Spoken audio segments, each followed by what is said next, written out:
This is an SABC News presentation.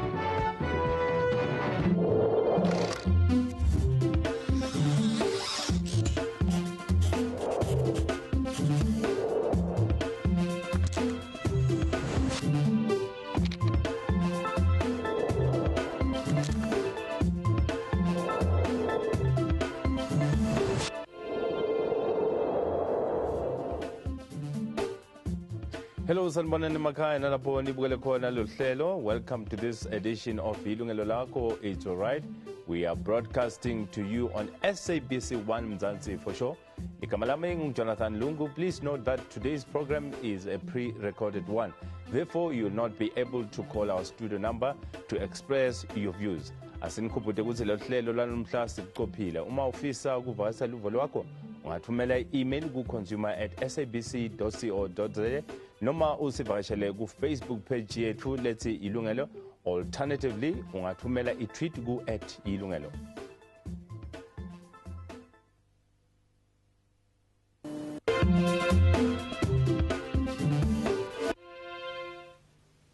We are at the height of this year's festive season, and with only 4 days to go to the new year.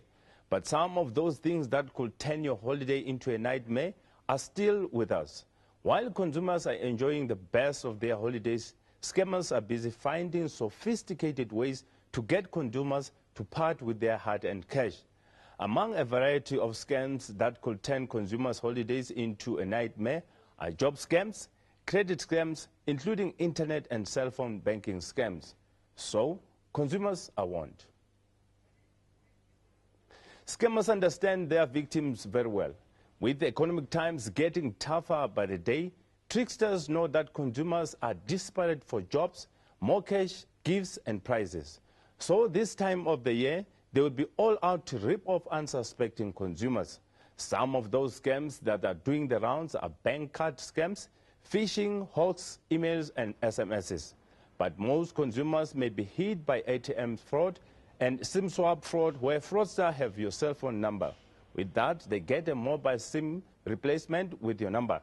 After that, they have all your details, bank notifications, and other crucial bank account details. The scams that are targeting consumers this holiday also include 419 scams, mainly preying on companies, individuals using the internet. And the cost of this type of crime on the South African economy runs into hundreds of millions of rands. So consumer experts are drumming the message to the consumers to be alert.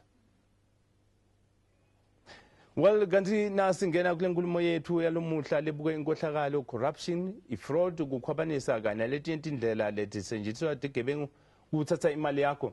Asamukele ke tivakashi lethu, samukele Ayanda Jasi lovela office le Banking Services Ombudsman. Siyakumukela mama. Thank you. Siphinze futhi samukele sivakashi sethu lesistele nangabe sikhuluma ngayo lenzaba yona lefana nale Susan Potgieter yana lobuya kusikhungo lesinikela niketa ngimininingwane yesixwayiso ngebungodi emabhange akulelive iSouth African Banking Risk Information Center. Welcome, Susan. Thank you, Jonathan. Let me start with you, Susan.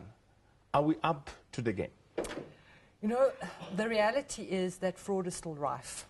The good news is the more information we give consumers, the more can be done to actually protect themselves, and by that way we can actually make a big difference. With regard to whether the banking industry and law enforcement are up to the game, I really do believe that a lot has been done and a lot is continuously being done to up our game in that regard as well. For example, there are DPCI, the Hawks, reaction teams focusing on ATM crime. And in the festive season, of course, one needs to be extra vigilant around the space of the ATM per se. And then when looking globally, how big is the problem? The problem is big. If you look at card crime, I'm pleased to be able to say that credit card fraud is slightly down. But there are so many debit cards in the market, and unfortunately the criminals don't care what the card type is, so the debit card holders are really having to be extra vigilant, especially when you use your card over the festive season. Not only in the vicinity of the ATM, but also when you make purchases within the retail sector. Okay. Let me come to you, Ayanda. When you look at what Siswan has just mentioned now, that the issue of debit card crimes have gone up. Ingabe mhlambe njengamabhange bakhona yini ukuthi mhlambe balwisane nale nkinga lesibukane nayo le ma debit cards? Okay, firstly, what I must say is that our office's mandate is to resolve disputes between the banks and their customers. And our service is free and is independent and impartial and confidential. Basically, then we'd get consumers bringing their complaints to our office and indicating that ulahlekelwe imali, umuntu uthathwele imali, and ibank ayikwazi ukumnceda, so that's where we come in. Kepha uma nibuka itinkinga lefana le ma debit cards ngabe mhlambe itinkinga kakhulu yini mhlambe ukuthi abantu bathathe imali yabo kuma debit card? I think ingxaki enkulu ne iqala kwi-ATM fraud. I-debit card yakho uzofika wena uye emchinini uyokhupha imali kufike umuntu azokuphazamisa. Xa kunjalo afike athathe i-card lakho wena ungambonanga.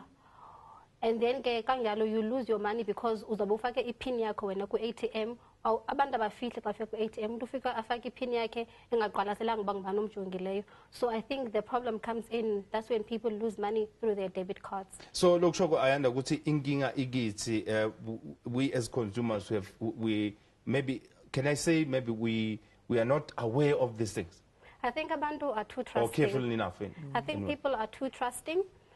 Umama uzafika okanye utata ku-ATM acele umuntu angamaziyo athi kuye ucela zombonisa uba ayenze kanjani ukhupha imali. And that time awumazi that person, but you give them your full confidence, your full trust with your money. So I think abantu should start being aware and not be negligent when they transact at the ATMs. And then when looking at this issue of being too trusting, Susan, the way the banks are situated, you find that in the smaller towns, it's just a bank with no enough security around. Is that supposed to be? You know, that's a very, very interesting issue, security at ATMs. In our experience, we're finding that the level of security at the ATM does not deter the criminals. What they then do is they try and distract the security guards. Alternatively, they try and corrupt them. So whilst the consumer might feel a little bit safer to have the security guard there, it doesn't have the level of impact on the crime risk as we would like to see. I do agree that consumers are too trusting. And what we're seeing is that they do a lot of handheld skimming within the vicinity of the ATM. So typically what you would have is you would have somebody using the ATM with another person trying to interfere with the transaction. So it's very important not to accept any assistance from anybody when you're doing your transaction at the ATM. Now, getting back to the point already made, you have elderly people who really need the assistance. They must really, really rather go into the branch or have a trusted family member with them. Do not accept help from strangers. They not only skim the cards when they get hold of them, they do card swaps as well. And we've had reports where people, after the fact, find themselves in possession of a card that's not their own. Yeah. But is there no other way that the bank can maybe intervene and make sure that these kind of crimes are lessened? We cannot say eradicated, but lessened. Yes. Coming to you, Ayanda. I think the best that the banks can do is to educate their customers, you know, to be vigilant at the ATMs, and just to add to also not to allow people to distract you, because I think that if banks put in more stringent measures, maybe people might face violent crime, you know, because I mean, if a fraudster or a criminal wants your money, they'll stop at nothing to get it. So I think just educate people, reinforce education. But for the banks themselves, why are they not maybe sending people to the ATM so that they can assist those people every time? If I could come in here, I agree with you. Just with regard to how the crime trend has evolved, we speak about carrying cash safely all the time. People draw money at the ATM and then they get mugged after the fact. Now, why is that? It's because the criminal wants the money, irrespective of what it takes. So the harder the system, the harder the process to actually lay their hands on the cash, they turn to intimidating and using force on the individual themselves. So that's the predicament that we sit with. Something else that I'd like to say with regard to presence of security guards and bank staff within the vicinity of the ATM. We've picked up a new emerging threat very recently where people are posing as bank officials. Now, how do we expect the consumer just wanting to draw money to know the difference between a real bank employee and a fake bank employee? They are taking people out of the queues, offering them banking services, even going into a vicinity that is familiar within the context of banking, for example, the entrance hall of a bank. But I think, Susan, the banks should be doing something because it's a trend that has been seen for some time now, for quite some time now. I think they should be doing something by sending officials out there who have got name tags and official identification. Jonathan, I couldn't agree with you more that the banks have a huge responsibility, and I can give the consumers the assurity that the banks take this very seriously and they will continue doing whatever they can find to help in this regard. Okay. The problem is, as you said it yourself, the criminals are sophisticated. They're always reinventing themselves, and they thrive on conning the public. Okay. So if we give out a badge, I can tell you tomorrow, the criminals will replicate that badge, and that is their game. So what must we do? We must all continue to work together. The banks, yes, and educate the consumers, and stations like yours that bring the message to the consumers. All right, okay. I think we have to hold it there and reinvent this program or this show for now, and then focusing on the trends or the scams that are found to be doing the rounds at the moment. Ngazi-ke nasibuye titolo mbukeli sitawukhuluma ngawo mhlambe ama-scams lahlukahlukene. Kanti khumbula ukuthi uma ufuna ukuvakashela luvo lwakho ngaloswaba lolomuhla ungasivakashela ku-Facebook page yethu Let's Yilungelo noba uthumele i-tweet ku@Yilungelo. Please join us after this.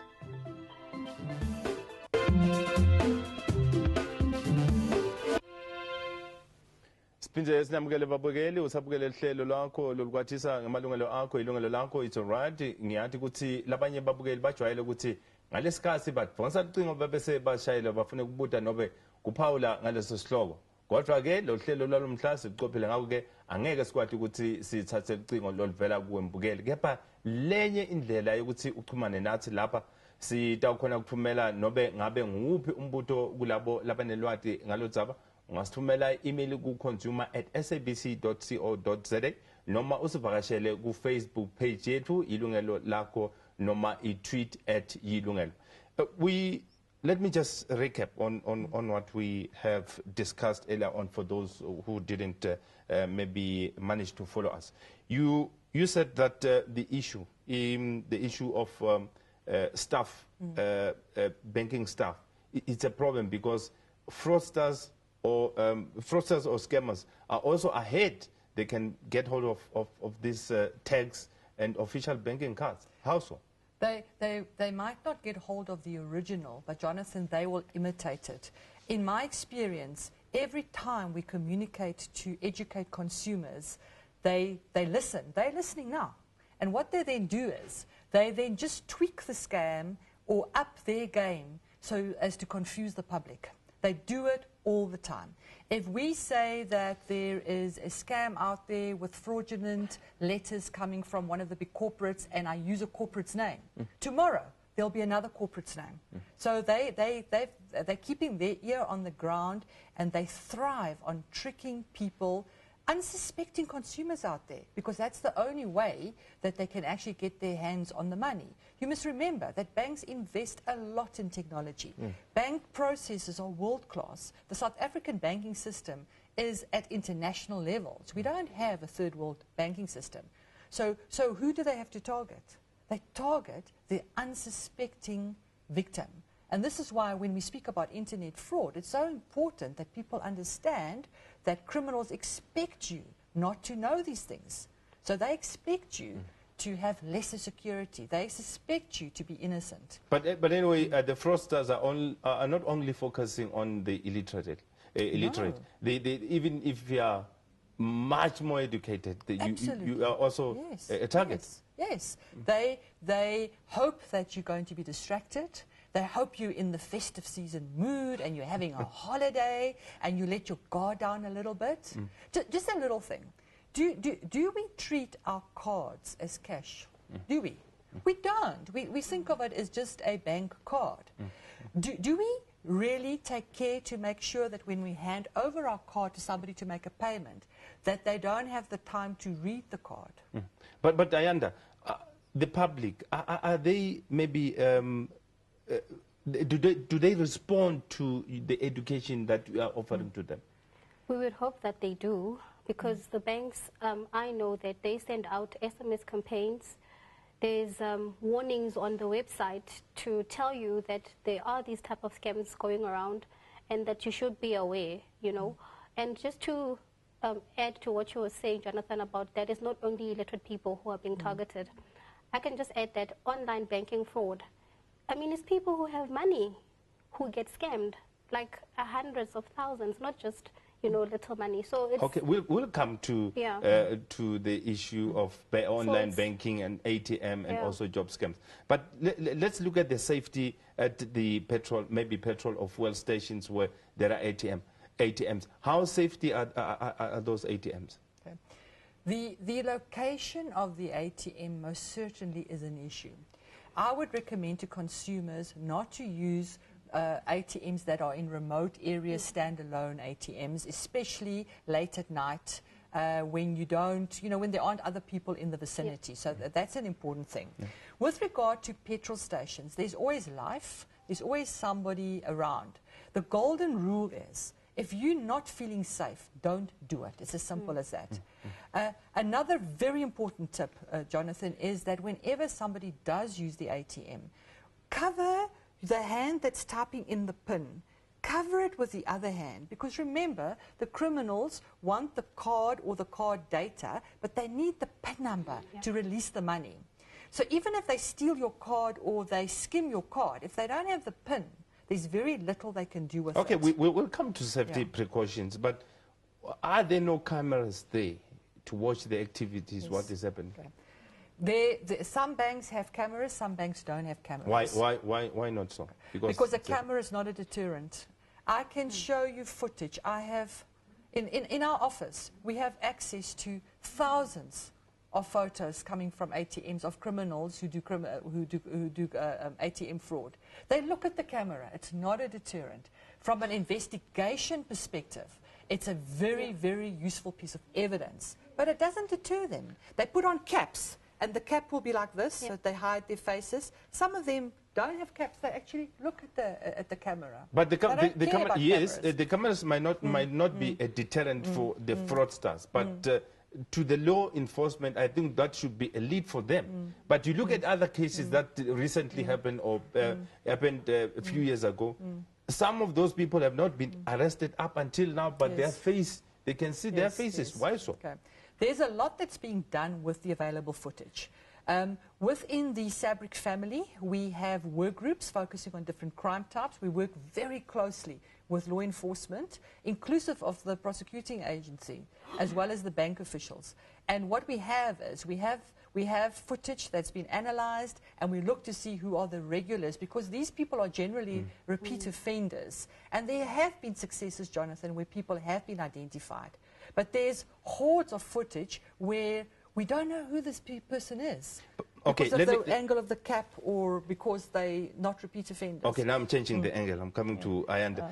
Ayanda, the people, they come to you with this kind of complaints. They say, my money has been withdrawn from a certain bank and it was not me. And then the complaint is forwarded to you. What is it that you do then? Because here's the evidence, video footage is there. Okay, what I can say that our office, we do not deal with the criminal element of the crime or of the fraud. What we deal with is the loss in terms of the bank and customer relationship. So what we can do then is to get information from the bank and ask them, you know, what could have been done to minimize the loss, if anything, you know.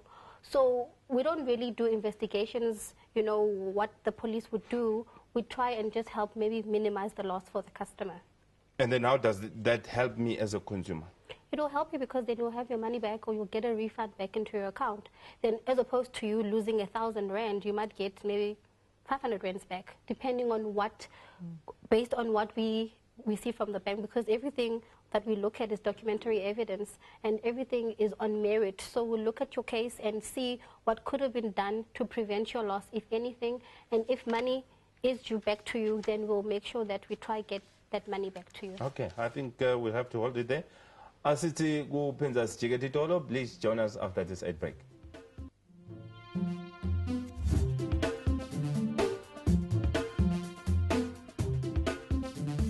Welcome back. Sisaqhubeka nenkulumo yethu lapho sixwayisa khona ukuthi kumele uqaphele njani kulesikhathi seminyaka njengoba digebengu tigcwele yonke indzawo tifuna leyo madlana yakho lothi uyiphethe. Divakashi tethu tisasekhona titawuvula emehlo mbukeli ukhona Susan Potgieter lovela ku South African Banking Risk Information Center. Siphindze sibe naye Ayanda Jasi lovela ku Banking Services Ombudsman. Ngalabanye bayibita ngale indlela kepha uvela kulelo office lelo lokhona kukusida. Now let's before I go to that, mbukeli khaya siye sakhuluma la ngetindzaba ukuthi mhlambe ingabe nine babukele emakhaya noma bathengi nitilungiselele kanjani njengoba kukhona emaholide. Ingabe mhlambe niyayilalela mhlambe imininingwane lebaniketa yona kuma radio na kuma television, kungaba iBanking Risk Information Center, kungaba iOmbudsman Office, lokhu lebanifundisa kona na kwamukela yini. Ingabe mhlambe lokunye niyaqaphela nangabe niya kuma banks sisakhuluma ngema ATMs noma lethu tindzawo lokukhishwa kuto imali kuma petrol stations ukuthi ingabe niyaqaphela yini uma niyokhipha imali kuleto tindzawo. Susan uye washo ukuthi uma ngabe uyokhipha imali kuleyo ndzawo kumele uqaphelisise. Ngeba washo ukuthi nanobe kunema camera noma ema-camera kuleto tindzawo leto akusho ukuthi tigebengu angeke tibe khona. Tisebenzisa tindlela letiningi ukuthi tikhone ukuthi tithole lo madlana yakho lencane. Now let's go to the kind of scams. Let me start with ATM fraud. What is ATM fraud? Okay. ATM fraud is card fraud that happens in the vicinity of the ATM. There are three prevalent scams that I'd like to just share with the consumers. The first one is card swapping. So what happens is a consumer wants to transact. People will come and interfere with the transaction, distract them, and they'll turn their heads and be distracted. And in that process, they will actually remove the card that's already been inserted by the card holder, take it, put another one in. And then, of course, in that whole process, they would at some stage have instructed the card holder to type in your PIN while somebody's watching. So when all of this is over, the poor person wanting to transact is left at the ATM with somebody else's card, not knowing what's happened. And then the criminals have gone off with the card holder's original card together with the PIN number that they locked. That's the one thing. Okay. Before we get into the second one, what must I do as a consumer if I'm facing such a situation? Right. You must never, ever accept help at the ATM. If somebody tries to help you, just turn away and say, sir or lady, please would you just stand back a little bit? I'd like some privacy. I think in this day and age, nobody will be offended if you ask them just to stand back a little bit. So we must have the courage to say to people, I have a right to be private when I transact. When you transact, also make sure that you cover the front of the ATM so that it's difficult for people standing behind you to actually see what you're doing. When you use the ATM and you put in your PIN, take your purse, take paper, take your hand and cover where you're putting in the ATM so that somebody behind you can't see over your shoulder. If there's a little camera, they actually can't see it. I think you need to take control. It's your transaction, it's your card. Be accountable and take responsibility for doing your transaction safely. Okay, after that action, maybe your card has been swapped. Yes. What is it that you do? Must you panic? Must you go inside the bank? The first thing, you don't leave that ATM. Yeah. On the ATM, there's hotline numbers for all the banks. You stand there and you phone immediately. You phone your bank and you tell them what's happened and you ask them to block your card. Because remember, if you now turn around and start engaging somebody else, they've run to an ATM round the corner because they need to get that transaction done before you've actually taken control of the situation.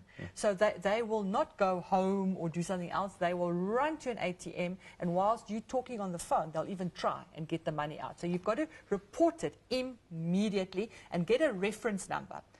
Once you've done that, it becomes the bank's problem. They're going to try, and they might even be successful, but from a loss perspective, that loss will not be your loss. Very important, Jonathan, if there's somebody in the queue and they say, oh my word, let me help you, let me dial the number for you, don't use their cell phone. Okay. I can promise you it will be another criminal with somebody else pretending to take the call. Ayanda, le hotline lega shogo Susan, is it a 24-hour hotline service that people even at night can have access to? Yes, number is ATM for abantu to call, that 24 hours. So if unengxaki ebusuku, because I think most people bacinga ba ibhenki ivaliwe, but no, ibhenki ivaliwe, I didn't call, I called the next day, it's 24 hours. So niyacekisa ba ifonele lo number leyo. And I think just before ifika to you calling that number, if kufika umuntu okuphazamisayo ku ATM, you can also cancel the transaction and move to another ATM if you don't feel comfortable. So don't let it escalate to the point where you are confused and you don't know what to do. Umuntu xa ifika kuwe ekuphazamisa, vele nje ucancel apha on the pin pad and walk away. Okay, let's say I don't have a cell phone in my possession. What must I do? Then you've got a problem, because phoning is usually important. Yeah. You'll have to use your instinct and you'll have to use your discretion and borrow a phone if you have to. But you don't take an offer from somebody that you don't know, because there have been reports of, you see, Jonathan, these people don't work alone. It's organized crime. We need to understand that it's organized crime. So there'll be 3 or 4 of them ready for every eventuality. So you rather than borrow a phone from somebody else. The important thing is to stop that card immediately. Okay. The second scam? The second one is where they also distract you, but what they do is they gain possession through a card swap of your card, they skim it, and they swap it back. So when it's all over, you still have your own card. And then are they using a certain device which they have in their possession? They use what we call handheld skimming devices. They are little boxes, little black boxes about this size. You can easily conceal it in the palm of your hand. So what they'll do is the one interfering doing the swapping will take the card behind their back, hand it to somebody standing there, will swipe it through the device, give it back, and the swap will take place again. Now, the purpose of swiping the card is to steal the information on the magnetic stripe. You know, on the back of the card, you've got your magnetic stripe. So they push it through this little device. It records and stores their data. Do they do it without any pin? Well, you see, now they've got the magnetic stripe. So if you still do the golden tip of covering your PIN, they'll have the magnetic stripe, but they won't have the PIN to transact. Okay. So that's the good news. But now I have liberty to go to a break. For now, let's take another ad break. Please join us after this.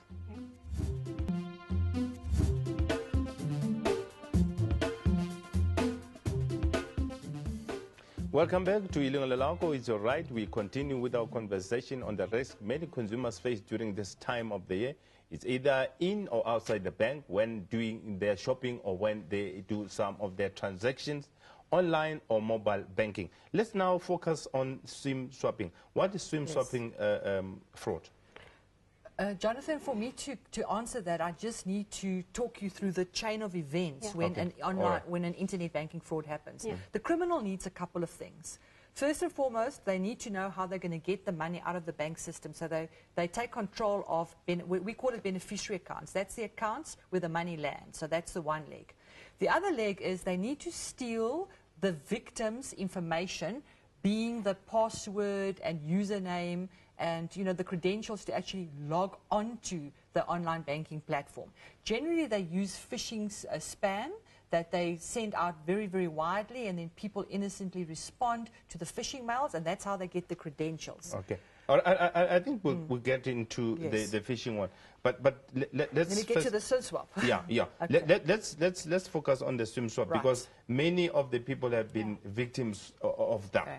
Now, once you go into somebody's internet banking profile, you cannot move money without the one-time password.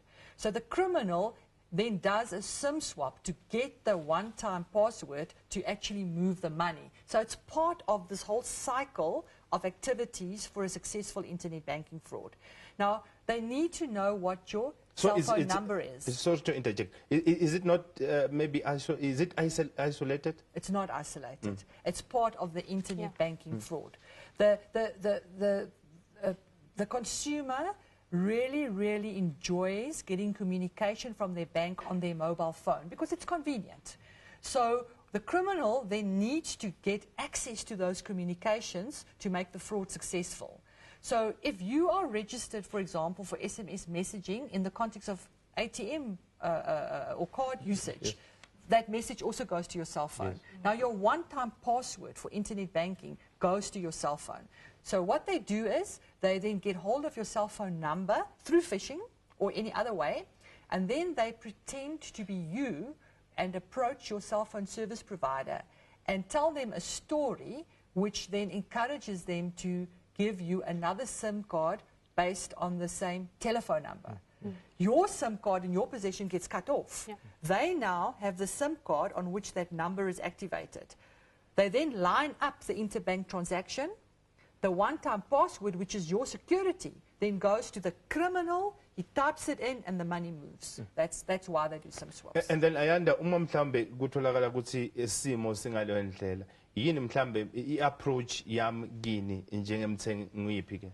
I think, just to add in, a SIM swap can happen on two platforms where it's online and there's cell phone banking fraud, right? With cell phone banking fraud, you basically uzofumana i-SMS sithi kuwe you must update your banking details, ne? And there'll be somebody to call you to assist you from the bank. Mhlambe uma ungayicacisa kahle ngesinto ukuthi mhlambe nabo gogo labane baphethe ama cellphone bakhona ukuvisisa. No, and then bathi bazakufonela, right? And then you receive this call, umuntu athi they're calling from whatever bank that you use. Ingxaki is that xa efona umuntu ufona ephethe inkcukacha zakho, ne? But not all of them. Not i-pin yakho, not i-password. Iba nguwe wena mntu omnikayo because uyamethemba ucinga uba ufona from a bank kanti akafoni from a bank. Then wena uzomnika ke i-pin yakho, into zokwenzeka acela uba ucima ifoni yakho, athi cima ifoni uphinde uyilayite. Kanti at that time benza i-SIM swap so that xa besenza i-transactions kwi-account yakho wena awuzufumana imiyalezo from the bank. Basically they intercept the messages from the bank. So instead of coming to you, ziya kuye ngenamba yakho. So umuntu uzothi, hayi ifoni yami ibingasebenzi the whole day, ndacinga uba yi-network. If something like that happens, ifoni yakho ingasebenzi, fonela ibank yakho just to be safe. Uba imali yakho isase safe ikhona ebank because wena ucinga uba yi-network kanti ayo network. Basimswaphe ikhadi lakho. And then you said in two platforms, which is the other one? Okay, the other one is the online banking, which is internet banking. Abantu bafumana i-email. I-email izothi kuwe funeka u-update your banking details okanye izothi ufumene imali kwi-account yakho. But for you to view lo mali leyo funeka uklike on a link that's on the actual email. So wena uzoyivula and then izovula i-website efana ne-bank, but we call them spoof websites, which means it's a fake website. Ayo website as a bank. Wena ke uzofaka inkcukacha zakho kanti the fraudster uhleli yena is looking at what you are entering. Avule the actual banking website with the details that you've provided, and then angene to the bank's website and access the account yakho. So ke xa ufumana i-email enjalo isithi you must update your details kunemali and you must follow a link, please do not follow that link. Rather go to the actual banking website okanye uhambe uye branchini yakho ubaxelela uba ufumene i-email etsho kanjena mawuthini ngayo na. So that is internet banking fraud leyo. And then mhlambe sisase kulelo point le ingabe mhlambe yini lengangitshela mina njengomuntu lohleti ku-internet ukubona ukuthi something is fishy here? Okay, kukhona into kuthiwa the URL address phaphezulu ne on the taskbar or where when you look you'll see that the address is not the bank's one. But again, it's very close to the bank. If you don't look, you won't see, you'll miss it. But there's a word missing, there's a letter missing, you know, then you'll know that that's not the bank's website. As well, kona iqhaga on top, which shows that it's a secured website. Then you can also see that it is the correct banking website. Sometimes ba ayikho, then, you know, that can also make you aware that that might not be the right website bank. So I think abantu nje ungavuli email and utrust yonke into oyifumanayo. Be vigilant with your money. It's hard earned, so just be careful. I received an email that says I've won $1 million US. I'm very excited. Lucky? Wouldn't you be lucky? And I mean, besides, if you haven't entered into a competition, then obviously it should ring a bell to you that you couldn't have won. When did you enter this competition? I think people don't be too trusting and don't be too desperate at the same time, because I think it also comes in there. You know, we are facing hard financial times, so people want easy money, so to speak, and there is no such thing as easy money. So Susanna, are you saying that desperation puts us into trouble sometimes? I think so. I think that criminals are brilliant at exploiting human emotions. They also follow activities in the business space or just activities at large and incidents at large. For example, you remember with the tsunami, we had those scams. If it's World Cup, we have those scams. So they follow what happens in the world, and they trick us into believing their stories. Okay, all right. Let's hold it there so that we can go to another break. Princess Vakashele Tolo, please stay with us.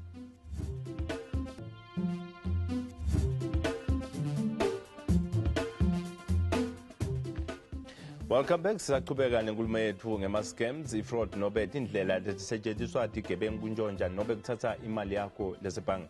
Kungaba through internet banking, online banking, credit cards, phishing and hoax emails. Kanti-ke ngembi kokuthi sivakashele Tolo siye sakhuluma ngetindledlana letinyentana letisetshenziswa igebengu, siye sakhuluma card swapping, lapho igebengu tisebenzisa khona tindlela tokuthi phatamise mhlambe nangabe ku-ATM bese bathatha ikhadi lakho bakuniketa lelinye lelingasilo ngelakho.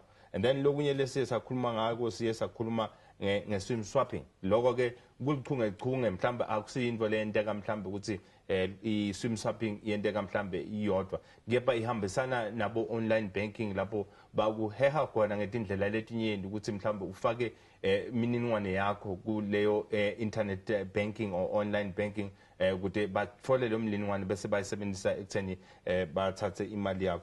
Kanti lokunye futhi lesiye sakubuka la ukuthi i-cellphone banking, cellphone banking bayakufonela ke mhlawumbe ngalesinye isikhathi uma bakufonela bathatha imininingwane through ifoni yakho. Uma benta kanjalo ke bakutshela ukuthi mhlambe cisha ifoni yakho for 3 minutes or mhlambe imizuzwana let's say, and then you switch on switch back so that batakhona ukuthi baxhumane nawe. Kanti ngaleso sikhathi ngilapho sebenta khona lemgilingwane yabo ukuthi bathathe i-information. Now let's look at 419 scam. What is 419 scam? Right. 419 scams are extremely old.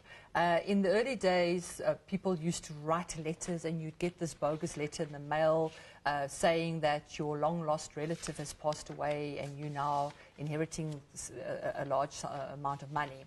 With technological developments, they are now email-based, and what criminals do is they think up these sob stories, often following natural disasters or international events, and then they spam these mails with the hope that one person responds. And then, of course, what they then do is they then engage with the individual.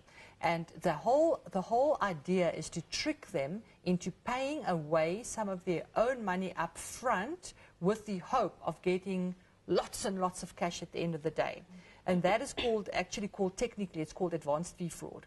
So the 419 scam is to make you believe that you're lucky, make you believe that something has come your way, so they pry on those human emotions, and once there's communication with the fraudster through response to the mail, then they get onto you. And some of them, Jonathan, actually get quite threatening. When you want to pull out of this interaction and this communication, they start threatening you. And then recently there was one round of this kind of scam, which is 419, where one of the prominent figures here in South Africa, Dr. Wale Serote, they allegedly said he's stuck somewhere in Spain, and people should donate so that they can help him with money. Yes. So again, preying on human emotion. People want to help. People want to be lucky. Some people are just greedy. So the criminals are excellent at that. the thing to remember is that you can do that scam from anywhere in the world. You don't even have to be in South Africa. Now, as soon as somebody's fallen victim, it becomes extremely difficult to investigate and to get monies back from cross borders. The chances are that you'll never see your money again. The golden rule is do not respond. Don't interact with those criminals. You didn't enter the competition. You didn't inherit. You know, if you knew about if you had a rich uncle, you'd know about him. Okay, let's just now move to cash check scams. What is cash check scam? Basically what that is, if you are a business person, you'll get people who contact you and say they want your service. Maybe you sell something, they say they want to buy something. And then umuntu athi uzokhokha ngecheck. So they'll deposit this check into your account. But I mean, we all know that checks need to be cleared first. So they'll call you and they'll say, instead of 40,000, I've paid in 50,000, for example. So you go into your internet banking and check, na imali khona, ibonakala ngathi ikhona. And then when you thought, oh, okay, then you pay them back the 10,000 rand that they paid extra to you. And actually the check has not cleared and you do bounce. Then therefore you would have then lost 10,000 rands, and chances are you might have given them whatever services. Maybe they were trying to buy something, so banikezile imali yakho na ihambile. So I think the best solution is that fonela ibank yakho and just make sure that the check has been cleared. You know, don't just assume that just because that check imali khona, just call your bank and just make sure so that you don't fall victim to that. So, some will say, will get very excited and say, this is a festive season, you know, it's a bonus from someone. But anyway, let's just move to the other one, the bargains. It's a festive season. People want bargains. Yes, absolutely, Jonathan. There's lots of advertising happening. And I think the golden rule would be, why, if you have these cheap airlines in South Africa, you know, the economy type offerings on the market, why would there be tickets available that are $1,000 less than those prices? Now, people fall for that, and usually you will find that those tickets were actually bought by somebody through a fraudulent scam, and then you as the traveler become involved in the middle of this money laundering allegation, because you then land up with the value. So the consumers must be very careful. When you do business, be careful with whom you do business. You cannot fly to Cape Town for 300 rand. It's impossible. So if somebody offers you a ticket for 300 rand, you must be very, very suspicious. Maybe I'll say this person is so generous. Well, you see, you're going to get into trouble, because if you look at our money laundering legislation, you don't have to have knowledge of the actual crime to be accused of money laundering. And you don't want to spend Christmas behind bars, do you? Okay, I'll give you 5 seconds each. Safety precautions. Stay vigilant. Whilst there's a lot of crime happening out there, just by following basic tips, you can be safe and you can have a wonderful Christmas. And just to add, the bank will never ask you for security details over an email or over the phone. So don't give away your banking details. Okay, all right. For now, we have come to the end of today's show. We would like to thank our guests, Susan and Ayanda, for making time to go on the show. Please join us again next Friday for another live consumer topic of the week from 1:30 to 2:30 in the afternoon. Nanifuna imbinza lehlelo lethu Yilungelo Lakho, ungavulela amabonakudze wakho njalo ngemsombuluko ku SABC 1 kusukela ngo9:30 kuya ku10:30. We also have other means to keep in touch with you. Kindly email your thoughts about this program to consumer@sabc.co.za or send us a fax on 01171464420 or visit our Facebook page Yilungelo Lakho, or follow us on Twitter Yilungelo Lakho. From me, Jonathan Lungu, and the entire team sithi niphephe niphinze nitiphathe kahle kule maholide nibe nesikhathi lesimnanzi nesari kahle.